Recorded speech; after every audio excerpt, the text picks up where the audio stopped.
এই লুইপা, তুই কি আমার বন্ধু হবি? একটুখানি দুঃখ দিব।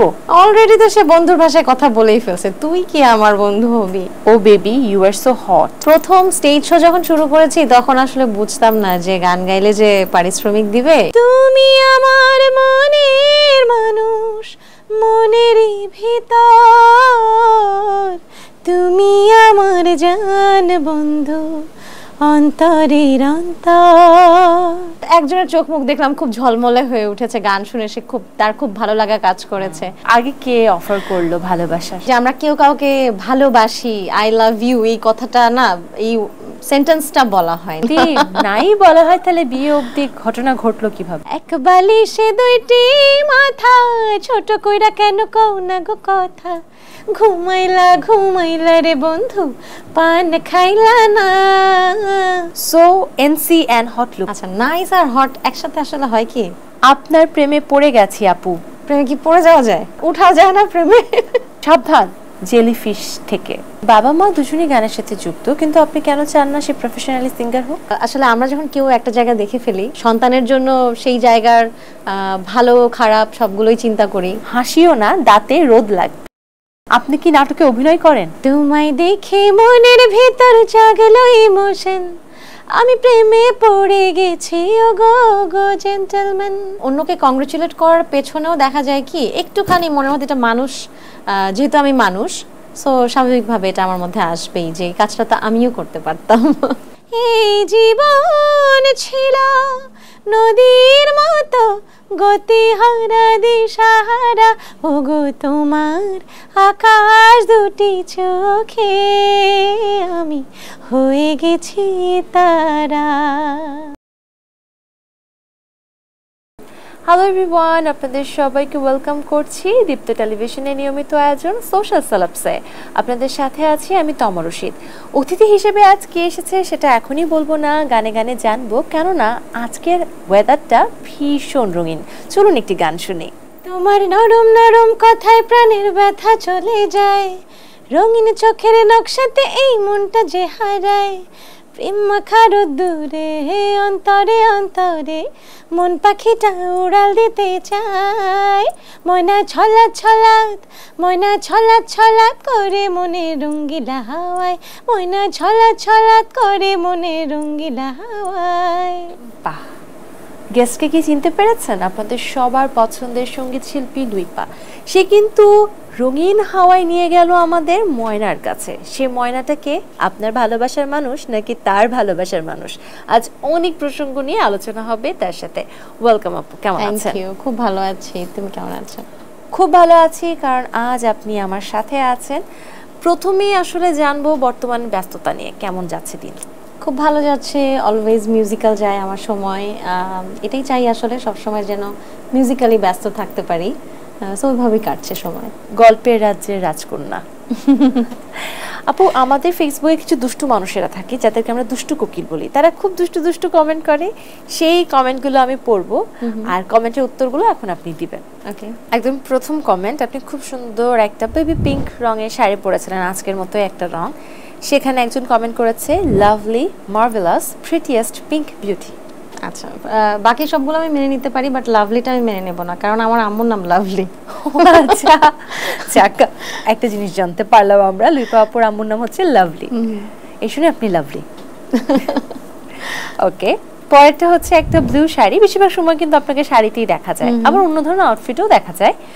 তো এই ব্লু রঙের শাড়ি নিচে comment, so NC and hot look, মানে নাইস বুঝাতে চেয়েছে। ও আচ্ছা, নাইস এন্ড হট লুক। আচ্ছা, নাইস আর হট একসাথে আসলে হয় কি আমি জানি না। ব্লু তো হচ্ছে আকাশের মতো রং, বাট হটটাকে মেনে নিতে পারলাম না। তারপরেও থ্যাঙ্কস যিনি লিখেছেন। ব্লু এর সাথে নাইস যায়, বাট হটের সাথে আই গেস রেড হলে ভালো হলে একদম জ্বলে যেত। ওকে, পরেরটা হচ্ছে একটা ব্ল্যাক কামিজ, যেখানে হচ্ছে একটু প্যারট গ্রিন ওড়না অ্যান্ড একটু অরেঞ্জ কাজ করা। সেখানে একজন করেছে কমেন্ট, তিনি লিখেছেন, ফুলের অরণ্য, তার মাঝে ফুল তুমি, যেহেতু চারপাশে অনেক ফুল ছিল এবং আপনার ড্রেসে একটু ফুল আঁকা ছিল। ওই যে ড্রেসটার কথা তুমি বলছো, ওই ড্রেসটা পরে আমি একটা শোতে গিয়েছিলাম, যেটা আমার খুব পছন্দের একটা জায়গা, একটা রিসর্টে। ওখানে একটা কোম্পানির একটা মানে কর্পোরেট একটা শো ছিল। সো ওই জায়গাটা না পুরো একদম ফুলে ফুলে ভরা, যার কারণে ওখানে গেলেই দেখা যায় যে গানের চেয়ে ফটো সেশন আমার সময় বেশি চলে যায়, যার কারণে এই ছবিগুলো আপলোড করা হয়। তারপরেই এত সুন্দর একটা কমেন্ট করেছেন কেউ একজন। মানে ওখানে অনেক বেশি ফুল আছে দেখে সে জামাটাও ভাবে সিলেক্ট করেছে যেটা ভালো লাগবে। পরেরটা হচ্ছে, এটাও একটা কামিজ, এটা আজকের রঙেরই একটা কামিজ এবং কামিজে হচ্ছে হোয়াইট ফ্লোরাল প্রিন্ট। এত সুন্দর হাসি, ভালো না? ভালো না? না, আমার না চেহারাটাই এরকম। মানে অনেকে বলে কি আমি আর দুঃখের সময় আমি মানে লাস্ট কবে কেঁদেছি আমার মনে নাই।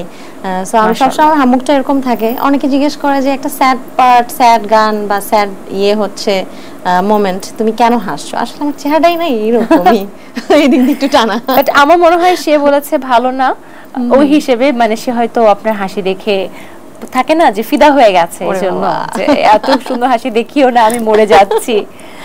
পরেরটা হচ্ছে একটা, এটা কি আমরা পার্পল বলবো? হ্যাঁ, পার্পল রঙের একটা শাড়ি, আপনার প্রেমে পড়ে গেছি আপু। ওরে বাবা, আচ্ছা এটা কি পোশাক রিলেটেড হচ্ছে কিনা আমি জানি না। না না, পোশাক রিলেটেড না, যে ছবিটা আমি আপনাকে বোঝানোর চেষ্টা করছি যে ওই ছবিটা। কি বলেছে কমেন্টটা? আপনার প্রেমে পড়ে গেছি আপু। প্রেমে পড়ে গেল? প্রেমে কি পড়ে যাওয়া যায়? পা পিছলে পড়ে গেছে, উঠা যায় না প্রেমে, উঠে দাঁড়ানো যায় না। সেটা তার কাছে প্রশ্ন, আপনি কি পড়েই যাবেন নাকি উঠেও দাঁড়াতে পারবেন? সেটাই তো, পড়ে গেলে ব্যথা পেতে পারে, সেটা দায়ভার আবার আমার উপরেই আসতে পারে, তাই না? ও হসপিটাল বিল দিতে হবে তখন।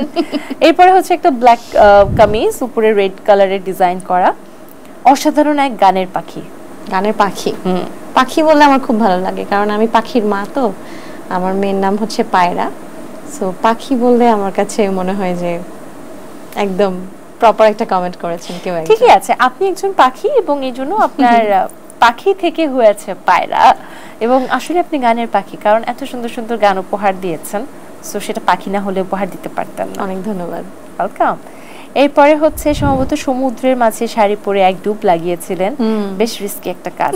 একে তো শাড়ি সামলানো কঠিন, তারপরে সমুদ্রে স্রোতের মাঝে ডুব দেওয়া। যাক, ছবির জন্য সবকিছু করা সম্ভব। সেখানে একজন কমেন্ট করেছে, বেশ মজার কমেন্ট, সাবধান জেলিফিশ থেকে। জেলিফিশ থেকে? জেলিফিশ কি কোনো ক্ষতিকারক কিছু? আমি এটা জানি না, বাট জেলিফিশ আমার খুব ভালো লাগে। আমি একবার বিচ থেকে জেলিফিশ, স্টারফিশ কালেক্ট করে নিয়ে এসে বাসায় রেখেছিলাম। তার কিছুদিন পরে দেখি ওটা একটু রটেন হয়ে গিয়েছিল, একটা ব্যাড স্মেল এসেছিল পরে। সো আমি পরে বুঝলাম যে আসলে যাকে যেখানে মানায় সেখানেই রাখা উচিত। আমরা হ্যাঁ ওখান থেকে উঠিয়ে নিয়ে আসাটা আমার ঠিক হয়নি। বাট এটা ক্ষতিকারক কিছু কিনা আমি এটা জানি না। সাবধান বলছেন কেন, এটা একটু জানা দরকার ছিল। একটু জানিয়ে দিবেন আমাদেরকে কমেন্টে। এরপরে সেই সমুদ্র পাড়ের কোনো এক ছবিতে সঙ্গীত শিল্পী থেকে ডাইরেক্ট শাড়ির বিজ্ঞাপনের মডেল। আমরা মেয়েরা তো ছবির জন্য যে কোনো কিছু করতে পারি, তাই না? এটা তো আমরা একটা সুন্দর ছবি আসবে, ফেসবুকে পোস্ট করব, এই নেশাটা আমার মনে হয় এটা একটা নেশার মতো আসলে, কখনোই নেভার এন্ডিং একটা আমরা তারা জানে না মেয়েরা একটা ছবি তোলার জন্য সারাদিন না খেয়ে বসে থাকে যেন মুখটা একটু শুকনা লাগে। Only we can relate it. এখন অবশ্য অনেক কিছু বেরিয়েছে, অনেক ফিল্টার আছে, বাট এই ছবিগুলো কিন্তু একদম উইদাউট এনি ফিল্টার। এরপরে আপনার গান গাওয়ার অবস্থার একটা ছবি, সেখানে একজন কমেন্ট করেছে, এক পৃথিবীতে চেয়েছি তোমাকে, এক সাগর ভালোবাসা রয়েছে এই বুকে, যদি কাছে আসতে দাও, যদি ভালোবাসতে দাও, এক জনম নয় লক্ষ জনম ভালোবাসবো তোমাকে, শুভ সন্ধ্যা, প্রিয় শুভ কামনা রইল। শুভ সন্ধ্যা, প্রিয় শুভ কামনা রইল, এটুকু বাদ দিয়ে বাকি যে কথাটুকু আছে আমার মনে হয় কি এই কথাটা দিয়ে একটা গান বানায় ফেলা যাবে। আমি অনেকদিন ধরে একটা লিরিক্স খুঁজছি যে আমি নিজে সুর করে গান বানাবো। এখন চেষ্টা করবেন একটা? না, একদম সাথে সাথে পারবো না, এটা নিয়ে আমি ট্রাই করতে পারি। ওকে, তাহলে এই কথাগুলো একটি গানে রূপান্তরিত হতে যাচ্ছে খুব জলদি, আমরা অপেক্ষায়। এরপর একটা রেড ড্রেস পরা, সেখানে comment, I have only got eyes for you. Really cheesy comment. আমার তো ওনার কমেন্টটা পড়ে একটা সিনেমার নাম মনে এসেছে, সেটা হচ্ছে নয়নের আলো। ওকে, পরেরটা শাড়ি পরা। এত শাড়ি পরা হয়? শাড়ি পরি আসলে কিছু শোজে আমার শাড়ি পরা হয় অনেক বেশি, বিকজ আমি গান তো গাই, পুরোনো দিনের গানগুলো গাইতে খুব বেশি ভালোবাসি। আমার গানকে রিলেট করে এইরকম ড্রেস আপ করতে আমার সবসময় খুব ভালো লাগে। সো এটা একটা ব্ল্যাক রঙের শাড়ি, এবং একটা জিনিস বলে রাখি যে পেছনে পর্দার পেছন দিয়ে আসলে এনভায়রনমেন্টটা বোঝা যাচ্ছিল খানিকটা, তো বোঝা যাচ্ছিল যে রাতের সময় তোলা কোনো ছবি, কিন্তু কমেন্ট এসেছে হাসিও না, দাঁতে রোদ লাগবে। একদম এপিট হয়ে গেল না বিষয়টা? প্রথমত এপিট হলো, তারপরে হাসলে দাঁতে রোদ লাগবে, ব্যাপারটা খুবই ইউনিক। দাঁতে রোদ লাগলে কি বা না লাগলে কি, আমি ওই যে আমার সবসময় দাঁতগুলো বের হয়ে থাকে, আমি হাসি মুখ তো আমার, সো অনেকেই আমার দাঁতের উপর অনেক বেশি কনসেন্ট্রেট করে। আচ্ছা, এতে কিন্তু দাঁতের যত্ন নিতে হবে আরো বেশি বেশি। পরের কমেন্ট, এটা আবার আউটডোরে শাড়ি পরা একটা ছবি। So nice your modelling pic, I think that I am watching a night angel. ধন্যবাদ আপনাকে, মানে ধন্যবাদ আপনাকে। ও ধন্যবাদ আমাকে, কিন্তু নাইট এঞ্জেল না মনে হয়। ছবিটা কি বিচের? না, বিচের না, কোনো একটা ছাদে তোলা। আচ্ছা, দিনের বেলা, তাই তো? দিনের বেলা। আচ্ছা ঠিক আছে, আমি দিনের পাখি যেহেতু রাতের পাখি হওয়ার চেষ্টা করব।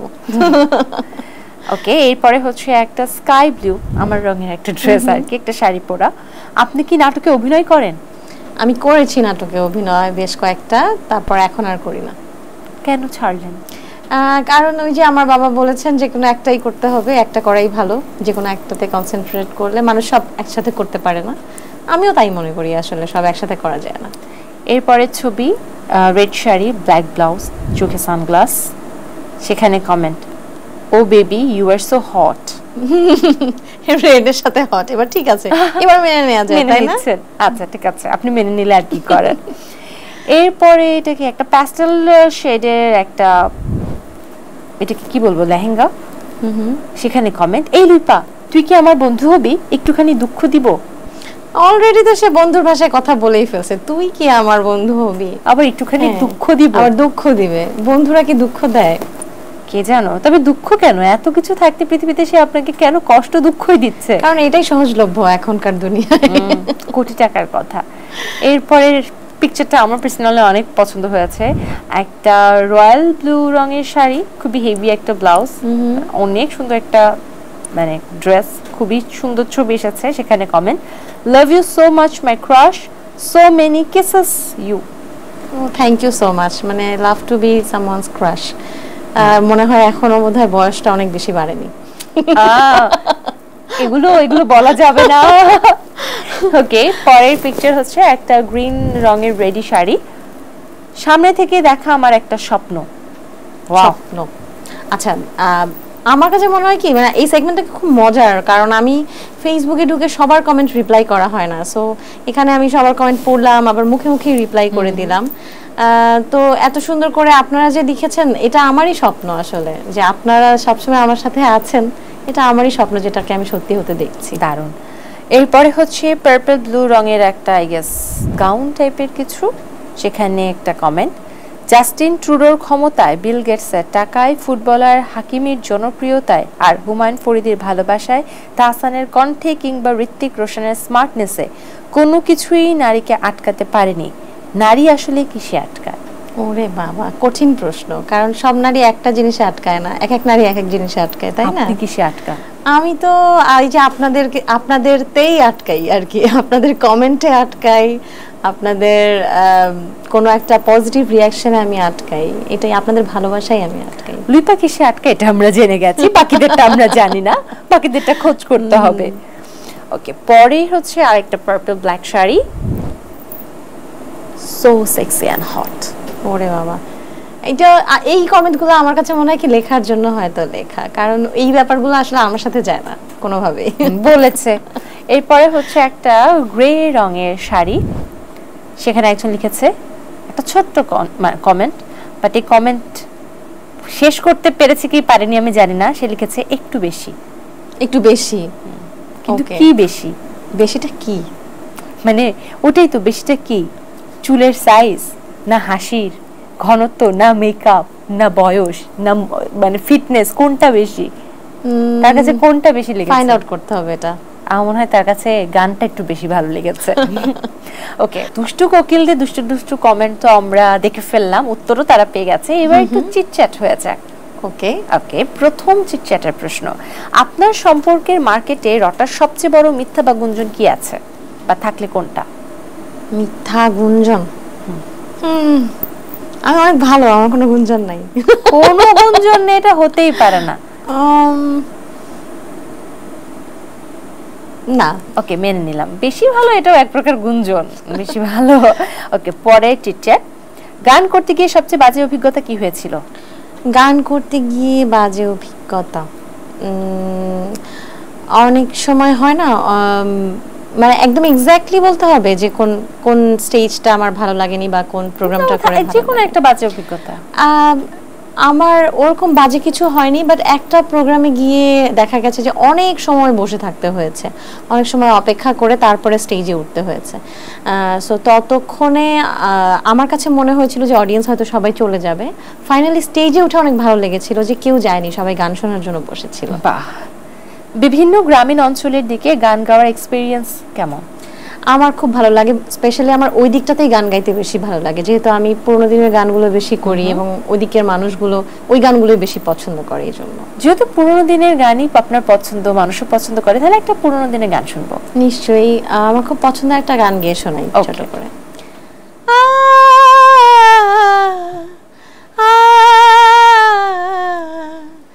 লা লা লা লা লা লা,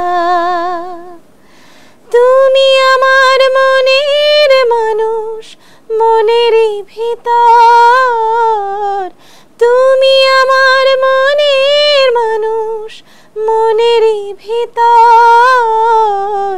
তুমি আমার জান বন্ধু, অন্তরের অন্তর, তুমি আমায় কইরো না গো কোনদিনও পর।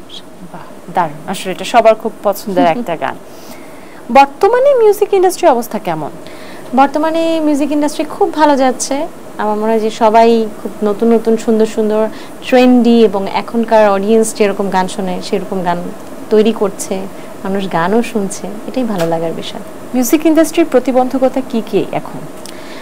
মিউজিক ইন্ডাস্ট্রিটা যেহেতু ফিল্মের সাথে অনেক বেশি অ্যাটাচড, আমার মনে হয় যে অনেক বেশি বেশি ফিল্ম হওয়া উচিত, তাহলে বাংলাদেশে যত শিল্পী আছে সবাই যদি প্লেব্যাক করতে পারে, সবাই যদি গান নিয়ে সামনে এগোতে পারে, তাহলে তো আরও বেশি ভালো হবে। ওকে, দেশীয় মিউজিশিয়ানদের মধ্যে সবচেয়ে প্রিয় কারা কারা? দেশীয় মিউজিশিয়ানসদের মধ্যে আমার ওই সময় যারা ওই সময়ের যেরকম প্রত্যেকটা শিল্পী আমার পছন্দের শিল্পী, যাদের গান শুনে বড় হয়েছি, ম্যাডাম রুনা লায়লা, সাবিনা ইয়াসমিন ম্যাম, শ্রদ্ধেয় নীলুফার ইয়াসমিন, আরও অনেকেই আছেন। মানে ভাইস ভার্সা আমি বলবো যে এখনকার সময়ে যারা গান করছেন তারাও আমার খুব প্রিয়, যেরকম কুনাল আপু, কনা আপু, প্রীতম, ইমরান, ওদের গান আমার অনেক ভালো লাগে। রুনা লায়লা এবং সাবিনা ইয়াসমিন দুজনকেই মানুষ অনেক পছন্দ করে, দুজনের গানই সমানভাবে জনপ্রিয়তা পায়। যদি এখন একটা গান করতে বলা হয় তাহলে কার গানটা করবেন এবং কোনটা? আসলে সাবিনা ম্যামের এত গান আমি টেলিভিশনে করেছি, আমি স্টেজে গেলে কিন্তু ওনার গানগুলোই আমাকে গাইতে হয়।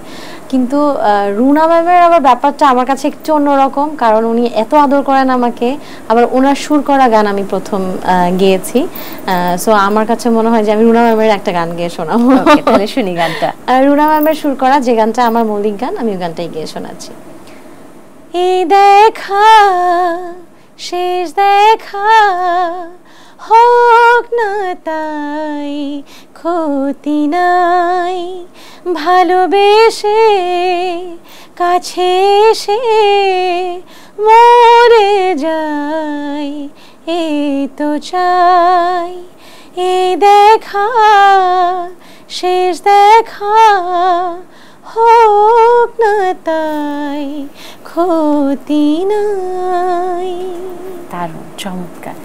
পুরস্কার কিংবা দর্শকদের ভালোবাসা, এই দুটোই একজন সঙ্গীত শিল্পীর জীবনে অনেক বড় প্রাপ্তি। এই দুটো ব্যতীত সঙ্গীত ক্যারিয়ারের প্রাপ্তির খাতে আর কি কি যুক্ত হয়েছে? পুরস্কার ব্যতীত দর্শকের ভালোবাসা, এটা তো তুমিই বলে দিলে। আর এর বাইরে আসলে আমার কাছে মনে হয় যে অনেক মানুষের দোয়া পেয়েছি, যে হয় না, দেখা যায় যে কিছু জায়গায় বা কিছু মানুষের কাছে গানটা না গাইলে হয়তো বা অত কাছাকাছি যেতে পারতাম না, এতটা ব্লেসড হতাম না আসলে। সেই জায়গাটা আমার মনে হয় যে পেয়ে গেছে। একদম ঠিক। বা এর বাইরে আমি গান গেয়ে আমি বলবো যে আমরা যে বিভিন্ন জায়গায় কনসার্ট করতে যাই, যার কারণে দেখা যায় কি রদ দেখা কলা বেচা হয়ে যায়, মানে আমরা ওই জায়গাটা ঘুরে বেরিয়ে তারপরে আসি। সো বাংলাদেশের অনেক জায়গা যেটা হয়তো বা এমনি এমনি যাওয়া হতো না, দেখা হয়েছে, দেশের বাইরে অনেক জায়গা ঘুরে বেড়ানো হয়েছে, এটা একটা অনেক বড় ব্লেসিং। সহজ স্বীকারোক্তি। আচ্ছা, আপনার নিজের মিউজিক স্টাইলকে যদি ডিফাইন করতে বলা হয় কিভাবে ডিফাইন করবেন?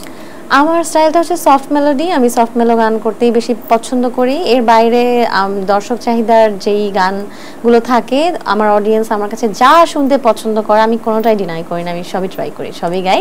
ফোকও গাই, তখন ফার্স্ট একটু রিদমিক গান সেগুলোও গাই, সবই গাই। তখন মিউজিক ইন্ডাস্ট্রি টক্সিক ব্যাপার আছে, এটা অনেকে বলে, আসলে কি মিউজিক ইন্ডাস্ট্রি টক্সিক? শুধু মিউজিক ইন্ডাস্ট্রি না, আমার মনে হয় যে সবটা সেক্টরেই ভালো খারাপ মিলিয়েই থাকে। সো সব অন্যান্য সেক্টরে যেরকম থাকে আমাদের মিউজিক ইন্ডাস্ট্রিতেও সেরকম টুকটাক থাকবে। ভালোর পাশাপাশি খারাপটাও থাকবে ডেফিনেটলি। টক্সিক বিষয়টা আসলে দেখা যায় যে এটা শুধু মিউজিকে না, অন্য সেক্টরে যখন কেউ ভালো করে বা একটা মানুষ, আমার বন্ধু যখন বেশি ভালো করে তখন আমি হয়তো অ্যাপ্রিসিয়েট করি, বাট ভেতরে ভেতরে কিন্তু আমার কাছে মনে হয় আমিও যদি আরেকটু ভালো করতে পারতাম, সে আরেকটু ভালো করতে পারতাম, ব্যাপারটা অনেক সময় দেখা যায় একটু জেলাসিতে পরিণত হয়ে যায়। তো ওই বিষয়টাই তখন টক্সিক হয়ে যায়। আচ্ছা, জীবন আর ক্যারিয়ার থেকে আর কি কি চান আপনি? ক্যারিয়ার থেকে আসলে আমি ওভাবে চেয়ে চেয়ে সামনে এগোইনি। আমার মনে হয়েছে যে যখন না চাইতেই আমি পেয়েছি, মেঘ না চাইতেই বৃষ্টি হয়েছে আমার। সো ভালো কিছুই হয়েছে সব সময়, এখনো চাইবো না, তবে আশা রাখি একটা যে ভালো কিছুই হবে। আচ্ছা, মানে ভালো কিছু হলে আসলে সেটা ক্যারিয়ারের জন্য নতুন একটা সংযোজন হবে, জীবনের ক্ষেত্রে নতুন একটা ধাপ তৈরি হয়ে যাবে। যদি আপনি সঙ্গীত শিল্পী না হতেন তাহলে অন্য কোন প্রফেশনটা বেছে নিতেন? কিচ্ছু পারতাম না, এখন মনে হয় কিছুই পারতাম না। মানে গান গাওয়ার পরে যখন এত মানুষের ভালোবাসা পেয়েছি, এখন ওই যে কিছু স্পয়েল কিড থাকে না, যে একটা সময় গিয়ে মনে হয় যে আমি তো কিছু পারি না। তো আমার এখন তাই মনে হয় মানুষ বেশি ভালোবেসে বেশি মাথায় তুলে ফেলেছে। এমনটাও না, ঠিক সেই ভালোবাসাটুকুই পেয়েছেন আপনি, যে ভালোবাসাটুকুর আপনি যোগ্য, এটা আপনি আদায় করে নিয়েছেন। অভিনয়ের একটা কথা বলছিলেন যে কিছু অভিনয় করা হয়েছিল, কিভাবে অফারগুলো এসেছিল বা কোন কোন কাজগুলো হয়েছিল? আর ছোটবেলাতে আসলে আমি সবই করতাম, গান করতাম, নাচ করতাম, মঞ্চ নাটক করেছি, ছবি এঁকেছি। সো ওই টাইমটায় আসলে সব কিছুতে এমনভাবে বিচরণ করেছি, দেখা গেছে আমি কোনো কম্পিটিশন হয়েছে বা কিছু হয়েছে, কোথাও কখনো সেকেন্ড হয় নাই, ফার্স্ট হয়েছি। তো ওই ব্যাপারটা আসলে ভেতরে রয়েই গেছিল। যখনই কোনো চান্স পেয়েছি, মানে লোভ হয়েছে, কাজ করে ফেলেছি, উপস্থাপনা করেছি, অ্যাক্টিং করেছি। ফাইনালি এখন আমার কাছে মনে হয় যে আমি শুধুমাত্র আমার গান রিলেটেড কোনো কিছু হলেই করব, যার কারণে এখনও অ্যাক্টিং করি। সেটা হচ্ছে আমার মিউজিক ভিডিওতে, আমার গানে, আমার ইউটিউব চ্যানেল থেকে কিছু আসলে নিজের জন্য। একদম তাই। কোনো ভুল আছে লাইফে যেটা আপনি শুধরে নিতে চান সুযোগ পেলে? না, একদমই না। আমি আমার ভুল, আমার ঠিক বেঠিক সবকিছু নিয়েই তো আমি, তা আমার মনে হয় আমার ভুলগুলো আমার কাছে সুন্দর। সামনে দর্শকেরা কি কি গান পেতে যাচ্ছে আপনার কাছ থেকে? খুব রিসেন্টলি একদম ফাটাফাট একদম পরপর কয়েকটা গান চলে আসবে, কারণ আমি অনেক দিন ধরে আমার অফিসিয়াল ইউটিউব চ্যানেল থেকে কোনো গান দেইনি, একটা কথাই ভেবে, সেটা হচ্ছে অনেক জায়গা থেকে আমার গান রিলিজ হয়েছে, ওগুলোর সাথে যাতে ক্ল্যাশ না করে সেটাই ভেবে আমি আসলে কাজে এগোইনি সামনে। অনেক বড় বড় প্রোডাকশন থেকে কাজ হয়েছে, বাট এখন আমার মনে হয় যে আমি যে কাজগুলো জমিয়ে রেখেছি বা যে কাজগুলো আমি দিতে চাই আমার অডিয়েন্সকে, সেগুলো মানে this is the high time যে আমি এগুলোকে রিলিজ করে দিই। তার মানে সামনে 3 থেকে 4টা গান পাচ্ছি। একদম। ওকে, আমরা অপেক্ষায়। ধরুন সঙ্গীত শিল্পী হিসেবে আপনার জীবন কাটাচ্ছেন, হঠাৎ করে আপনাকে বয়কট করে দিল, তাহলে আপনার অডিয়েন্সদের কিভাবে গান শোনাবেন? মানে বয়কটটা কোথা থেকে, টেলিভিশন থেকে নাকি টেলিভিশন, স্টেজ, যে কোনো জায়গা থেকে? এখন তো খুব সহজ হয়ে গিয়েছে, এখন বাসায় বসে আমরা গান গেয়ে ফেসবুকে দিলেই মানুষ শুনতে পারে। ফেসবুক থেকে বয়কটের অপশন নেই। হ্যাঁ, ওখান থেকে তো বয়কটের অপশন নেই। তাছাড়া তার বাইরে আসলে আমি কি করব? আমি তখন আমি তখন আদিম যুগের মানুষ হয়ে যাব। আমি তখন ওই যে টেলিফোন বানাতো না মানুষ, তখন একজন কানে ধরতো আর দূর থেকে একটা তার নিয়ে আরেকজন কানে ধরতো, তো আমি ওইভাবে গান গেয়ে যাব, যারা যারা আমাকে ভালোবাসে তারা মনে মনে শুনে ফেলবে। আর আমি এটা শুনেছি, গান নাকি এক জায়গায় বসে গাইলে ওটা বাতাসে ভেসে অনেক জায়গায় চলে যায়। আমরা হঠাৎ করে মনে মনে চিন্তা করি না, আমার এই গানটা আজকে মনের ভেতর বাজছে, কোথাও কেউ গেয়েছে, সেখান থেকে বাতাসে ভেসে গানটা কানে এসেছে। এটা জানতাম না। তবে একটা জিনিস, আপনাকে মানুষ বয়কট করবেই বা কেন? তেমন তো কোনো ঘটনা ঘটেনি। হতেই পারে, যে কোনো কিছু ঘটে যেতে পারে, সবকিছুর জন্য প্রস্তুত থাকা উচিত। সঙ্গীত শিল্পী হিসেবে কোন অ্যাচিভমেন্টটা খুব শীঘ্রই আপনি আনলক করতে চাচ্ছেন? সঙ্গীত শিল্পী হিসেবে আমি চাই যে আমার গান আরো অনেক বেশি অ্যাভেলেবল হোক, ফিল্মে আরো নতুন নতুন ফিল্মে গান হোক, এগুলোই আসলে নতুন অ্যাচিভমেন্ট, নতুনত্ব আসুক, সবাই শুনতে পাক, এটাই। সবাই শোনার উপরে আমার মনে হয় কোনো পুরস্কার হয় না। অ্যাওয়ার্ড কি একজন সঙ্গীত শিল্পীর মান বিচার করতে পারে? আমার কাছে মনে হয় না। অ্যাওয়ার্ড তো আসলে চাইলেই পাওয়া যায়, আর অ্যাওয়ার্ডের চেয়ে বড় অ্যাওয়ার্ড হচ্ছে মানুষের মানে মানুষের ভালোবাসা, মানুষের গ্রহণযোগ্যতা, এটাই সবচেয়ে বড় অ্যাওয়ার্ড। এটাও একটা কথা, গ্রহণযোগ্যতার উপরে বড় অ্যাওয়ার্ড নেই। আপনি হয়তো টাকা দিয়ে অনেক অনেক অ্যাওয়ার্ড কিনে নিলেন, কিন্তু কেউ আপনাকে চিনে না, ভালোবাসে না, গ্রহণ করতে চায় না, তাহলে সে অ্যাওয়ার্ড একটা পুতুল ছাড়া আর কিছুই না, কেবলমাত্র টাকার একটা পুতুল আপনি সাজিয়ে রাখছেন আপনার আলমিরাতে। যাই হোক, চিটচ্যাট শেষ, এবার একটা গান শুনবো। আমি জেন্টলম্যান গিয়ে শোনাই তাহলে। ওকে। তোমায় দেখে মনের ভিতর জাগলো ইমোশন, আমি প্রেমে পড়ে গেছি ওগো গো জেন্টলম্যান, মনেতে প্রেমের বাতি জ্বলছে দিবারাতি, পরাণ জুড়ে উঠেছে তুফান, আমি প্রেমে পড়ে গেছি ওগো গো জেন্টলম্যান, তোমায় দেখে মনের ভিতর জাগলো ইমোশন, আমি প্রেমে পড়ে গেছি ওগো গো জেন্টলম্যান। এবার একটু পেছনের গল্পে চলে যায়, সেই 2010 সালের কথা। এক বড় স্বপ্ন নিয়ে বড় একটা মঞ্চ শেয়ার করা হলো, সেরা কণ্ঠ। সেখান থেকে কি আজকে লুইপাকে আমরা খুঁজে পাচ্ছি? সেটাই তো ব্রেক থ্রু জার্নি। একদম তাই, সেখান থেকেই আমার যাত্রা শুরু হয়েছে। যদিও স্বপ্নটা আমি দেখিনি, আমার মা দেখেছিলেন। আমার মা বলছিলেন যে রিয়ালিটি শো হয়, তুমি একটু যাও। তো আমি বললাম যে আমার এখানে গিয়ে কোনো কাজ নাই, কারণ আমি ফার্স্ট সেকেন্ড থার্ড হতে পারবো না। মানে ফাইনালি হয়েও নি আমি আসলে ফার্স্ট সেকেন্ড থার্ড কোনোটাই, টপ 7-এ ছিলাম আমি। বরাবরই আমি ছোটবেলা থেকে পড়াশোনায়ও একদম ফার্স্ট সেকেন্ড থার্ড ছিলাম না, কখনো এভারেজ ছিলাম সব কিছুতেই। সো আমার মনে হয় যে ওই যে তখন থেকে আমার একটা জার্নি শুরু হয়েছে, যেটাকে আমি ধরে সামনের দিকে এগোচ্ছি, এটাই একটা বিশাল ব্যাপার আমার কাছে। একটা সত্যতা হচ্ছে যে আমরা এটা আগেও দেখেছি, রিয়েলিটি শোগুলো বা যে কোনো কম্পিটিশনে সবসময় দৌড়ে প্রথম দ্বিতীয় তৃতীয় যারা হয়, তাদের চেয়ে যারা পিছিয়ে পড়ে তারাই কিন্তু জীবনে বেশি উন্নতি করতে পারে, কারণ তাদেরকে কাজের নেশাটা সবসময় টেনে নিয়ে বেড়ায়। এমনও হতে পারে হয়তো, বাট কাউকে আমি ইন্সপায়ার করব না যে পিছিয়ে পড়ার জন্য, সেটা তো কখনোই না। বেশি দৌড় দিয়ে তখনই হাঁপিয়ে না গিয়ে আমার মনে হয় যে সেটা যদি সারা জীবন চলতে থাকে তাহলে ইটস ফাইন। হ্যাঁ, বেশি দৌড়ালে হাঁপিয়ে যাবে, পরে ঠিক মতো রেসটা ফিনিশ করতে পারবে না। ফিনিশ করাটা হচ্ছে মূল কথা, সেটা আস্তে হোক আর সেটা দ্রুত হোক। একটা 3 বছর বয়সের বাচ্চা কি কথা বলা পারে, মানে শুদ্ধভাবে সব বলতে পারে? শুদ্ধভাবে পারে না, বাট আমি তো গান গেয়েছি 3 বছরেই। 3 বছরে আমি আশ্চর্যের ব্যাপার মনে হয় না এখন? আশ্চর্য ব্যাপার হচ্ছে এটাই যে আমি স্কুলে যাওয়ার আগে আমি গান মুখস্থ করেছি, গান গেয়েছি। এটার পেছনে কারণ আছে, মানে গান আমরা যারা গাই, আমাদের জন্য সবচেয়ে বড় মেডিসিন হচ্ছে আমাদের শ্রবণ শক্তিটা। আমরা যত বেশি গান শুনি, যত বেশি অন্যের প্র্যাকটিস শুনি, নিজের প্র্যাকটিস করার চেয়ে অন্যটা যখন শুনি বেশি, ওটা কিন্তু বেশি এফেক্টিভ হয়, মাথায় বসে যায়। কোনো একটা গান সুরটা না বসলে বারবার শুনলে কিন্তু বসে যায়।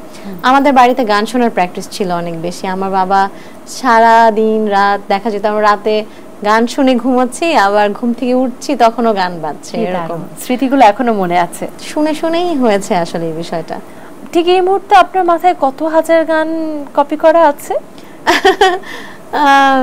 আনলিমিটেড। তাও একটা যদি সংখ্যা জানতে চাই? সংখ্যা আসলে বলতে পারবো না, কারণ 50,000? হ্যাঁ, হবে, এরকম হবে। প্রচুর গান শুনেছি, পারি না পারি, প্রচুর গান শুনেছি আসলে। আমি শুধু দেশীয় গান গাইবার আগে একজন ভালো শ্রোতা আমি বলবো।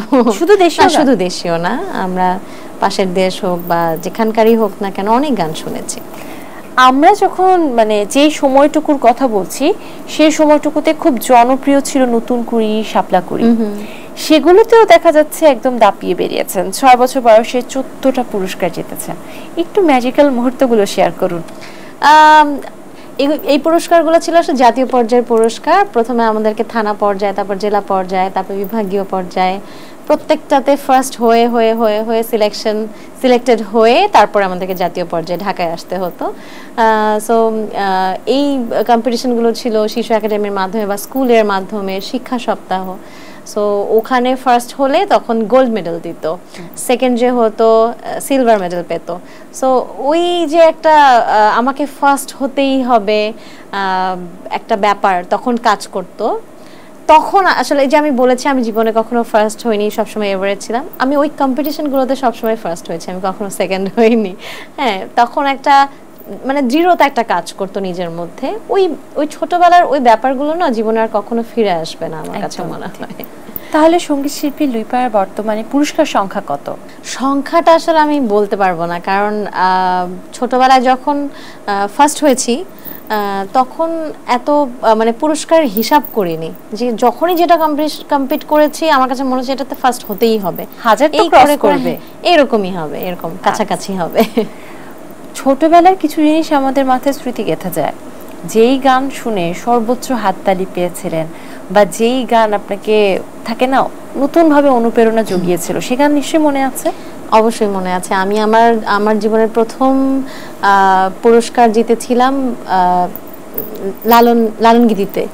আর নতুন কুড়িতেও আমি যে প্রথম ফার্স্ট হয়েছি সেটাও লালন গীতিতে ছিল। এবং আমি যে গানটা গেয়েছি সেই গানটা আমার মনে পড়ে। ওই গানটা পরবর্তীতে বহুবার আমাকে স্টেজে গাইতে হয়েছে এই একই কারণে, যে এটা গেয়ে আমি ফার্স্ট হলাম, আমি কেমন গেয়েছি এটা শোনানোর জন্য আমাকে অনেকবার গাইতে হয়েছে, প্রচুর তালি পেয়েছি। আজকেও সে কারণেই শোনাতে হবে, ছোট করে শোনাচ্ছি। আমিও পার হয়ে বসে আছি,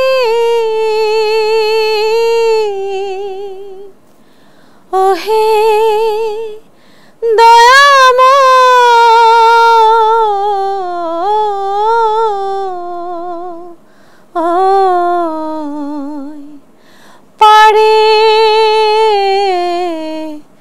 লয়ে যাও আমায়, পারে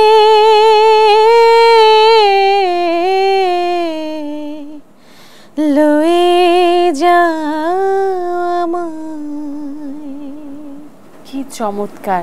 সেই ছোটবেলায় কি এই গানের অর্থ বুঝতেন?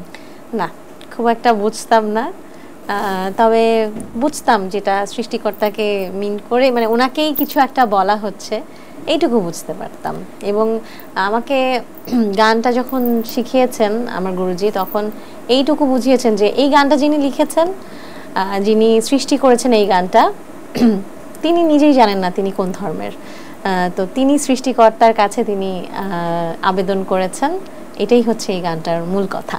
তো ওইটুকুন বয়সে আমার এইটুকুই মাথায় কাজ করেছে যে যিনি লিখেছেন তিনি নিজেই জানেন না তিনি কোন ধর্মের। এটা আমাকে খুব করেছে, ভিতরে হিট করেছে বিষয়টা। এবার একটু বড়বেলায় আসি। বড়বেলায় প্রথম কমার্শিয়াল গান, সেটা খুব যে বড়বেলা তা না, ছোট বড়বেলা মিলিয়ে একটা সময়। একদম তাই। প্রথম কমার্শিয়াল গানের জন্য পারিশ্রমিক কত পেয়েছিলেন? প্রথম স্টেজ শো যখন শুরু করেছি তখন আসলে বুঝতাম না যে গান গাইলে যে পারিশ্রমিক দিবে, এটা বুঝতাম না। তখন তো আব্বু আম্মুর সাথে যেতাম।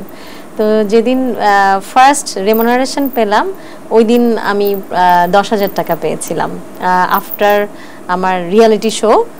সো আমি একটা প্রোগ্রামে গেলাম, ওখানে গিয়ে গান গাওয়ার পরে আমাকে একটা খাম ধরিয়ে দেওয়া হলো। তো বাসায় এসে দেখলাম যেটার মধ্যে টাকা, এবং টাকার পরিমাণ ছিল 10,000 টাকা। আনন্দ লেগেছিল? ভালো লেগেছে। ওই টাকাটা দিয়ে বন্ধু বান্ধবরা মিলে খেয়েছি।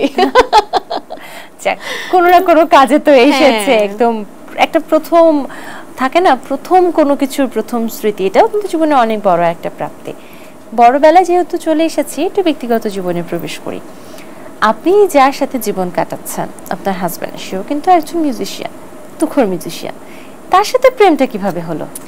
মিউজিকের মাধ্যমে। আমার এটাই একটা মানে বিরাট বড় ব্লেসিংস যে মিউজিকের মাধ্যমে আমার মানে আমার পার্সোনাল লাইফটাও কিন্তু মিউজিক্যাল লাইফ হয়ে গিয়েছে। তো এই যে আমরা মিউজিক করতে করতে আমার রিয়েলিটি শোর পরেই সেও, আমি যেই মানে আমার রিয়েলিটি শোটা যেই চ্যানেলের ছিল সেখানে সে জব করতো অ্যাজ আ মিউজিশিয়ান। সবকিছু মিলিয়ে আসলে বারবার দেখা হতো, আমাদের মিউজিক্যাল টেস্টটা, মিউজিক্যাল বন্ডিংটাও মিলতো। এইভাবেই আসলে শুরু হয় আমাদের। এই যে গানের মানুষ দেখে জীবন গানের সাথে জড়িয়ে গেল, গানে গানে কথা হলো, প্রথম কি কোনো গান শুনিয়ে ইমপ্রেস করা হয়েছিল? হ্যাঁ, একদম তাই। আমার মনে আছে যে আমরা রিয়েলিটি শোর পরে একটা শোতে গেলাম। সো ওখানে গিয়ে তখন ওরা যারা মিউজিশিয়ানসরা ছিল তখন তারা, আমরা যে রিয়েলিটি শো এর পার্টিসিপেন্টরা ছিলাম, তাদের দিকে একটু মানে ভাবটা ছিল এরকম যে খুব মাস্টার মাস্টার ভাব, এই তোমরা আসছো কি গান করবা, আসো আমাদেরকে চিনো, সালাম করছো, মানে একটা বিশাল একটা র্যাক দেওয়ার মতো ব্যাপার সব সময়। সো একদিন একটা লাইভে গেলাম, আমাকে ফার্স্টে জিজ্ঞেস করলো কি গান গাবা, তাড়াতাড়ি বলো, আমাদেরকে স্কেল বলো, অমুক বলো, তমুক বলো। হ্যাঁ, তো আমি বললাম এই কটা গান করব। তো আলমগীর আমার হাজব্যান্ড, আর তখন রূপতনুদা কাজ করতেন কিবোর্ডিস্ট হিসেবে, তারপরে পল্লবদা ছিলেন তবলা বাজাতেন। পল্লবদা খুব কটাক্ষ করে বলতেন এই কি গাবি, তাড়াতাড়ি গা। মানে আমরা ছোট মানুষ, নতুন নতুন গান স্টার্ট করেছি, খুব একটা ওরকম বিষয়। তা আমি সেদিন প্রথম জোছনা করেছে আর এই গানটা করলাম। গানটা শুনে তখন পল্লবদাও এসে আমাকে বলেন খুব ভালো গেয়েছিস। আর একজনের চোখ মুখ দেখলাম খুব ঝলমলে হয়ে উঠেছে, গান শুনে সে তার খুব ভালো লাগা কাজ করেছে। এবং মনে হলো যে ওই মুহূর্তে মনে হয় তার অনেকখানি ভালোবাসা আমি গানের মাধ্যমেই পেয়ে গেছি। আগে কে অফার করলো ভালোবাসার? এটা হচ্ছে খুব মজার একটা বিষয় যে আমরা কেউ কাউকে ভালোবাসি, আই লাভ ইউ, এই কথাটা না, এই সেন্টেন্সটা বলা হয়নি এখনো না। কিভাবে করে, এখনো না, কিভাবে করে যেন বোঝা হয়ে গেছে, মানে একটা বোঝাপড়া হয়েই গেছে যে হ্যাঁ সে আমাকে ছাড়া থাকতে পারবে না, আমি তাকে ছাড়া থাকতে পারবো না। যদি নাই বলা হয় তাহলে বিয়ে অবধি ঘটনা ঘটলো কিভাবে? কেমন যেন একটা প্রসেস ছিল এটা আসলে, মানে এটা রিটেন প্রসেস ছিল। আমার মনে হয় যে সৃষ্টিকর্তা লিখে রেখেছিলেন, ওভাবেই সামনে এগিয়ে গেছে। তাহলে ভাইয়ার জন্য সেই গানটা আজকে আরেকটু একটু ছোট করে শুনাই। আমি সুযোগ পেলে এই গানটা, আমাকে যদি কেউ বলে একটা গান গাইতে, আমি এই গানটাই আসলে গাই। তো আজকে আবারও গাইছি এই গানটা। হ্যাঁ, এই গানটা আমাকে অনেক ভালোবাসা এনে দিয়েছে। ছোট করে গিয়ে শোনাই। আ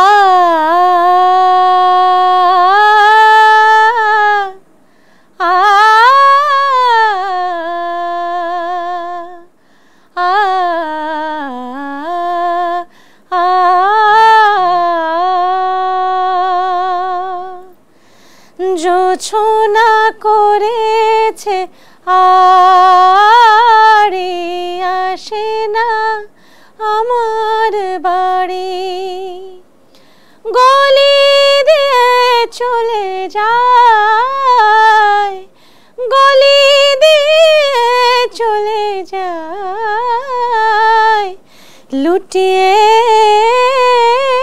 রূপলি শাড়ি জোছনা করেছে আরে আসে না আমার বাড়ি।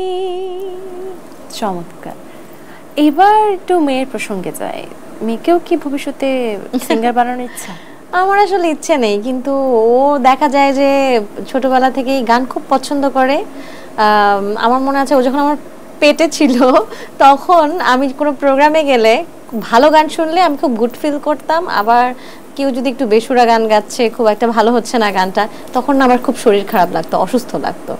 তো সেই মেয়েটা আমার যখন পৃথিবীতে এলো, আসার পর থেকে দেখলাম যে ও ছোটবেলা থেকে গান শুনলে একদম চুপ করে থাকে, যখন সে কথা বলতে পারে না খুব মন দিয়ে গান শুনে, কথা শেখার পরে সে আস্তে আস্তে গান গাওয়া শুরু করলো।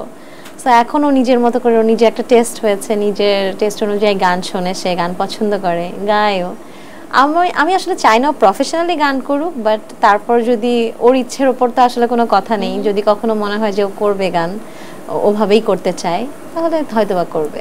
বাবা মা দুজনেই গানের সাথে যুক্ত, কিন্তু আপনি কেন চান না সে প্রফেশনালি সিঙ্গার হোক? যখন কেউ আসলে আমরা যখন কেউ একটা জায়গা দেখে ফেলি, তখন ডেফিনেটলি সন্তানের জন্য সেই জায়গার ভালো খারাপ সবগুলোই চিন্তা করে মনে হয় না যে সামনে এগোই। সো এই জায়গাটা আসলে অনেক গভীরভাবে আমি দেখে ফেলেছি। আমার কাছে কেন জানি মনে হয় যে আমার মেয়ে হয়তো এটার সাথে কোপ আপ করতে পারবে না, বা হয় না, সন্তান তো আসলে মায়ের কাছে সারা জীবনই ছোট থাকে। তো আমার মনে হয় আমার এই ছোট্ট মেয়েটা কি করে এই কঠিন একটা পথে এগোবে সামনে, সেটা কেমন হতে পারে, সে পাড়ি জমিয়ে দিয়েছে, হতেই পারে। আপনার এখন পর্যন্ত টোটাল করা গানের সংখ্যা কত মনে করতে পারবেন? মনে করতে পারবো না, তবে আমার মৌলিক গানের অ্যালবাম একটা, সোলোজ অনেক বেশি এসছে, অনেক গান এসেছে আমার নিজের অফিসিয়াল ইউটিউব চ্যানেলেই তো অনেক গান আছে এখন পর্যন্ত, 50টার মতো হয়তো গান আমার ইউটিউব চ্যানেলে আছে, আর বিভিন্ন কোম্পানি থেকে গান এসছে। পাশাপাশি আমি মৌলিক গানের পাশাপাশি দেখা যায় আমি একটু কভার সং করতে পছন্দ করি, সো বছরে আমি একটা মৌলিক গান করলে একটা কভার সংও করি। 500-র অধিক তো হবে না, এতটা হয়তো হবে না, 500-র কাছাকাছি গান হবে। 500-র কাছাকাছি, খুব শীঘ্রই 500 ক্রস করে ফেলবে সেই দোয়া করি। যখন আপনি আপনার হাজবেন্ডের সাথে কোলাবোরেশন করেন তখন সেটা কেমন হয়? আমার মিউজিক্যাল ক্যারিয়ারটা কিন্তু আসলে স্টার্ট হয়েছে আমার বিয়ের পরে, কারণ আমার প্রফেশনালি গান করার ওরকম কোনো ইচ্ছে ছিল না। দেখা গেছে যে আমি হয়তো শখ করেই গান করেছি বা আমার বাবা মা পছন্দ করে বলেই গান করেছি। সো আমার বিয়ের পর থেকে আমি যেভাবে ক্যারিয়ার শুরু করেছি, প্রফেশনালি সামনে গিয়েছি, সেটা আসলে আমার হাজব্যান্ডের অনুপ্রেরণাতেই, এবং সেই আমাকে এক পেছন থেকে ধাক্কা দিয়ে সামনে এগিয়ে দিচ্ছেন। আমার গান সিলেকশন থেকে শুরু করে কোন গানটা আমি স্টেজে গাবো বা কোনটা লাইভে গাবো, মিউজিকটা কি হবে, সব কিছু আসলে তারই, সেই টেক কেয়ার করে এই বিষয়গুলো। একটা চমৎকার জিনিস মাথায় এসেছে, আপনি কি বলতে পারবেন আজ সারাদিনের মধ্যে ঠিক কোন গানটা উনি আপনার কাছে মানে শুনতে চেয়েছে বা শোনাচ্ছে? আজকে সারাদিনের মধ্যে রিসেন্টলি আমার একটা গান এসেছে, একটা ফোক গান, ওই গানটা নিয়ে মানে গানটা আমি যেন সামনের কোনো প্রোগ্রাম হলে গাই, বা ওই গানটা যেন আমি ঠিকঠাক মতো আমার সাইড থেকে সবার কানে, আমার অডিয়েন্সের কানে পৌঁছে দেই, সেই বিষয়টা নিয়ে কথা হচ্ছিল। আজকে সকালেও বাসা থেকে বের হওয়ার আগেও ওই গানটা নিয়েই কথা হচ্ছিল। গানটা কি আমরা শুনবো না? একটু শোনাতে পারি নিশ্চয়। এক বালিশে দুইটি মাথা, ছোট কইরা কেন কও না গো কথা, এক বালিশে দুইটি মাথা, ছোট কইরা কেন কও না গো কথা, ঘুমাইলা ঘুমাইলা রে বন্ধু পান খাইলা না, ঘুমাইলা ঘুমাইলা রে বন্ধু পান খাইলা না, না না না। আপনি এখানে গান গাচ্ছেন, গুঞ্জন কিন্তু চারপাশে অফিসে শোনা যাচ্ছিল। আমি জানি না অডিয়েন্স কতটুকু শুনতে পেরেছে। গানের সার্থকতা এখানে, যখন একটা গান বাজে চারপাশে মানুষ সেই গানের সাথে সঙ্গ দেয়, তারা নিজের নিজের স্থান থেকে যেমন হোক কণ্ঠ গান গাওয়ার চেষ্টা করে, ইচ্ছা পোষণ করে, এটাই আমার মনে হয় যে কোনো গানের সার্থকতা। আসলেই তাই। গান দিয়ে একটা ক্যারিয়ার তৈরি সহজ নয়, অনেক বাধা থাকে। কি কি বাধা ফেস করেছেন? বাধা তো আসলে অনেকই থাকে। দেখা যায় যে নিজের ইচ্ছার বিরুদ্ধে দেখা গেছে যে অনেক গান আমার পছন্দ হয়নি, কিন্তু গাইতে হচ্ছে কিছু সোশ্যাল রিলেশনস মেনটেনের জন্য, বা কিছু রিকোয়েস্টের জন্য, বা অনেক সময় দেখা গেছে যে গাইবো না বলে অনেক বেশি পেমেন্ট চেয়েছি, কিন্তু ওই পেমেন্টে রাজি হয়ে গিয়েছে, কিন্তু তখন আর করার কিছু নাই, যেহেতু বলে ফেলেছি যে এই পেমেন্টটা হলেই আমি গানটা করব। তো এই জিনিসগুলো আসলে নিজের ইচ্ছার বিরুদ্ধে যখন কিছু গান গাইতে হয় তখন ভালো লাগে না, এইটা একটা। আর একটা জিনিস হচ্ছে, কোনো কিছু যখন দেখা যায় কোনো কিছু ডিজার্ভ করি বাট পাই না, নিজের কাছে মনে হয়েছে যে না, এটা পাওয়ার যোগ্যতা তো আমার এখন হয়েছে, অনেক অপেক্ষা করেছি তারপরও পাইনি, তখন খুব খারাপ লেগেছে। এই বিষয়গুলো আসলে ফেস করি অনেক বেশি। ঠিক কোন কারণে গান গাইতে ইচ্ছে করে না? কোনো নির্দিষ্ট ক্রাইটেরিয়া যেটার বাইরে গেলে গানের প্রতি মনোযোগ আসে না? একটা সময় ছিল যে গানটা মানুষ শুধু শুনতো, আবার এখন যেহেতু সবার হাতে গ্যাজেট চলে এসছে, সো সবাই একটু দেখতেও পছন্দ করে গান শোনার পাশাপাশি। সো ওই ভিজুয়াল ব্যাপারটা যখন গানকে ছাপিয়ে চলে যায়, তখন মনে হয় যে থাক, এই গানটাতে আমি পার্টিসিপেট না করি, কারণ এটা আমার ম্যাটেরিয়াল না, আমার বিষয় না এটা।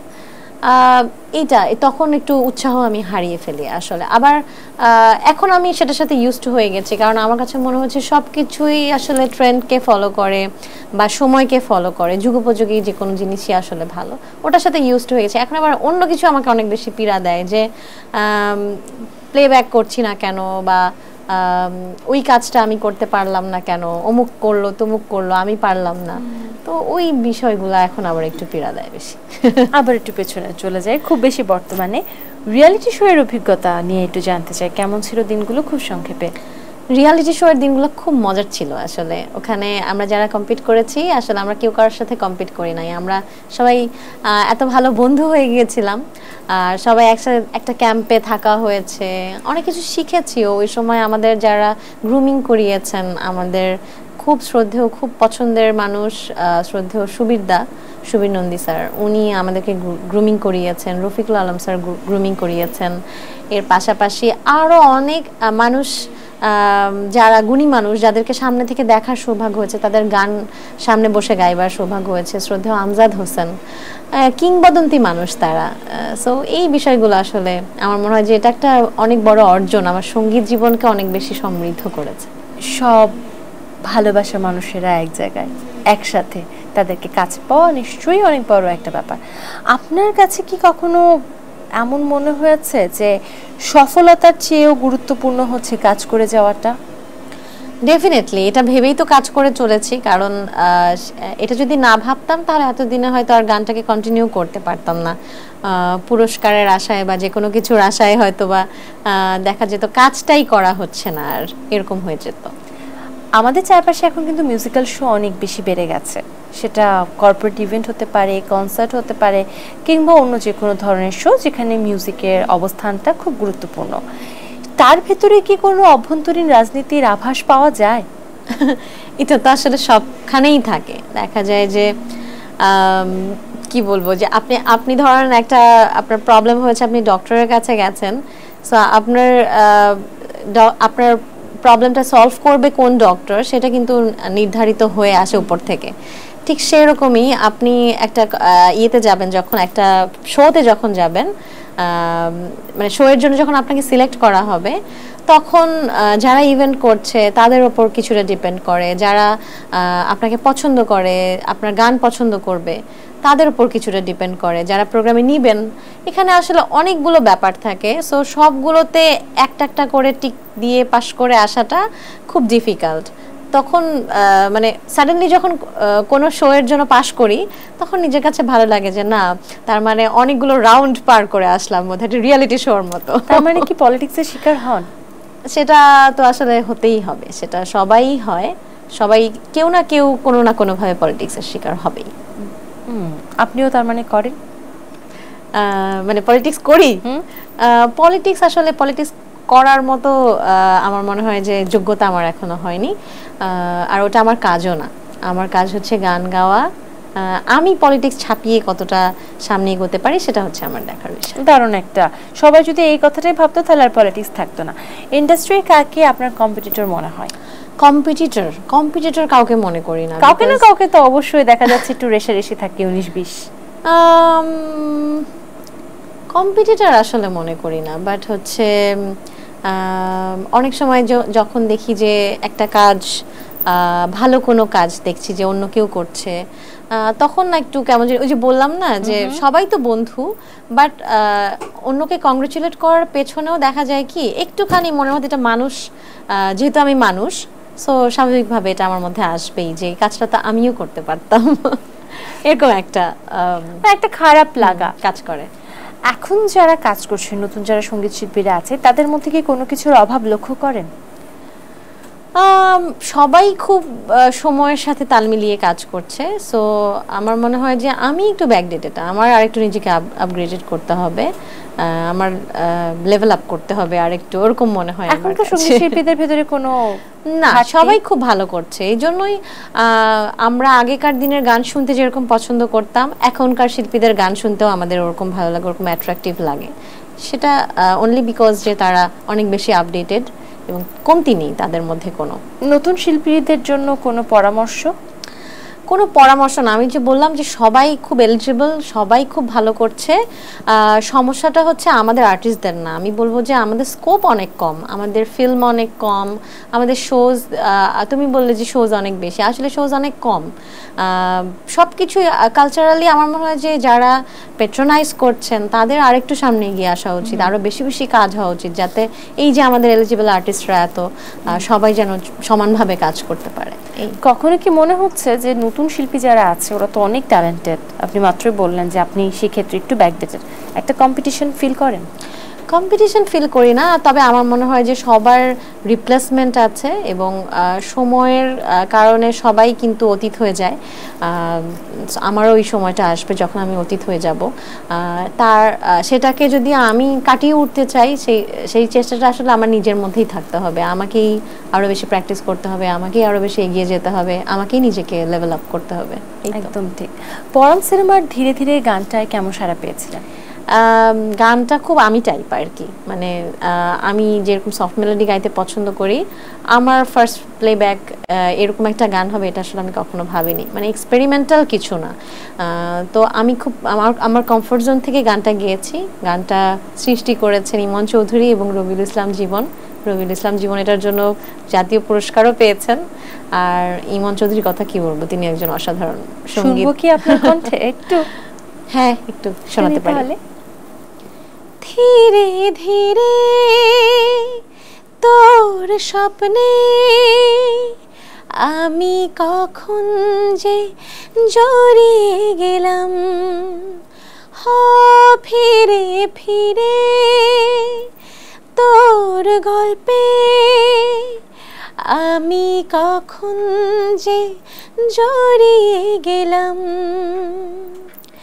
তোরই কথা ভেবে ভেবে দু চোখে রাত হয় ভোর, লেগে থাকে এই মনের শরীরে ভালো লাগা ঘোর। যত দূরে যাবে পথ আমি ছায়া হব তোর।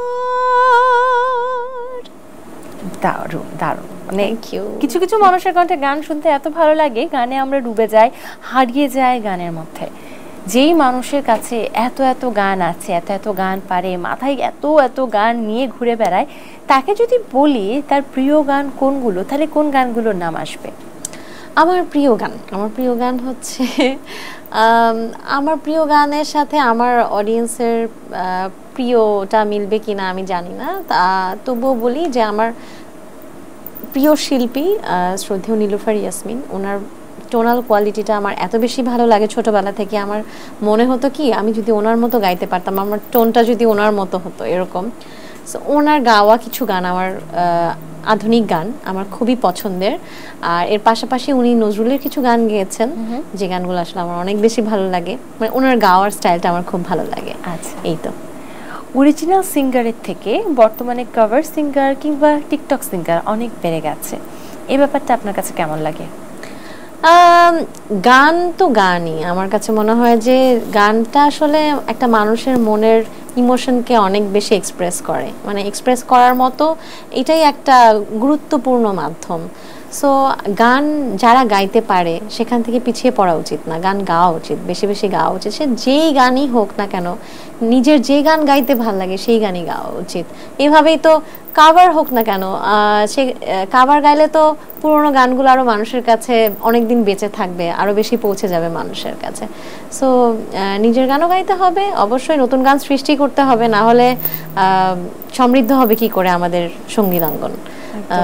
বাট পাশাপাশি কাভার গাইলে আমার মনে হয় ক্ষতি নেই কোনো, গাইতেই পারে। তার মানে দিন শেষে আপনার কাছে যেটা মুখ্য সেটা হচ্ছে গানটা মানুষ শুনুক, মানুষ শিখুক, মানুষ গানের সাথে থাকুক। গান কিন্তু অনেক বেশি মানুষের হৃদয়ে খুব দ্রুত পৌঁছে যাওয়ার একটা মাধ্যম। রিসেন্ট টাইমে কোন গানটা আপনার সব থেকে বেশি জনপ্রিয়তা পেয়েছে বা বর্তমান ভাষায় যদি বলি ভাইরাল হয়েছে? আচ্ছা, ভাইরাল, আসলে ভাইরাল বনরাল কোনোটাই আমি এখনো হতে পারিনি, বাট আমার কাছে মনে হয় যে রিসেন্ট গানগুলো তো মাত্র রিলিজ হয়েছে।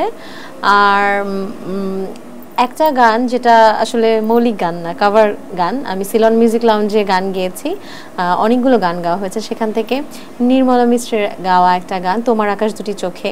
এই গানটা আমাকে এত বেশি ভালোবাসা দিয়েছে, অনেক বেশি ভিউও হয়েছে আসলে, যদি ভিউয়ের দিক থেকে কাউন্ট করি আমরা। আমার মনে হয় যে এখন পর্যন্ত সেটা সিলন মিউজিক লাউঞ্জের হাইয়েস্ট ভিউ সং।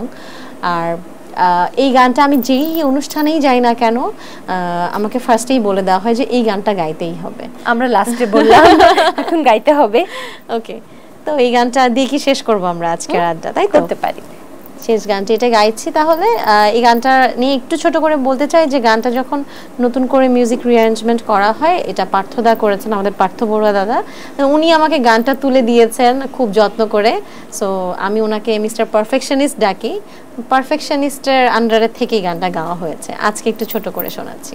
তোমার আকাশ দুটি চোখে আমি হয়ে গেছি তারা, ওগো তোমার আকাশ দুটি চোখে আমি হয়ে গেছি তারা। এই জীবন ছিল নদীর মতো গতিহারা, এই জীবন ছিল নদীর মতো গতিহারা দিশাহারা, ওগো তোমার আকাশ দুটি চোখে আমি হয়ে গেছি তারা।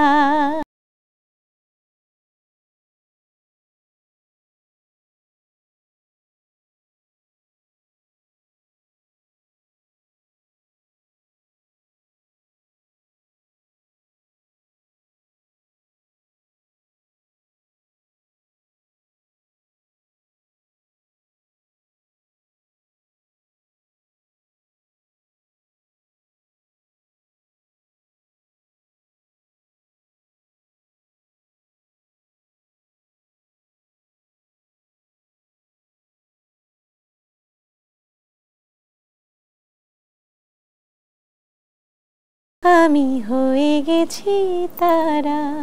দারুণ। আড্ডা, গান, গল্প সব কিছু মিলিয়ে খুব সুন্দর একটা সময় কাটালাম আমরা দুজনে মিলে, এবং দর্শকেরাও নিশ্চয়ই অনেক উপভোগ করেছে। দর্শকদের উদ্দেশ্যে কিছু যদি বলার থাকে। নিশ্চয়ই, যারা অনুষ্ঠান দেখলেন এতক্ষণ ধরে, আসলে আপনাদের জন্যই আমাদের গান গাওয়া, আপনাদের জন্যই আমাদের এই আয়োজন, সব কিছুই। সো আপনারা এতক্ষণ আমাদের সাথে ছিলেন বলে অনেক অনেক কৃতজ্ঞতা, আর অনেক ধন্যবাদ তোমাকেও আমাকে এত সুন্দর একটা আয়োজনে আজকে আমন্ত্রণ করার জন্য। দীপ্ত টেলিভিশনকে অনেক ধন্যবাদ। আপনাকে অসংখ্য ধন্যবাদ এত সুন্দর গানগুলো শোনানোর জন্য। প্রিয় দর্শক, দীপ্ত টেলিভিশনের নিয়মিত আয়োজন সোশ্যাল সেলেবস থেকে আজকের মতো এখানে বিদায় নিচ্ছি। আবারও চলে আসবো আগামী আয়োজনে আপনার পছন্দের অন্য কোনো অতিথিকে সঙ্গে নিয়ে। সেই পর্যন্ত সবাই ভালো থাকুন, সুস্থ থাকুন, দীপ্ত টেলিভিশনের সাথেই থাকুন। আল্লাহ হাফিজ।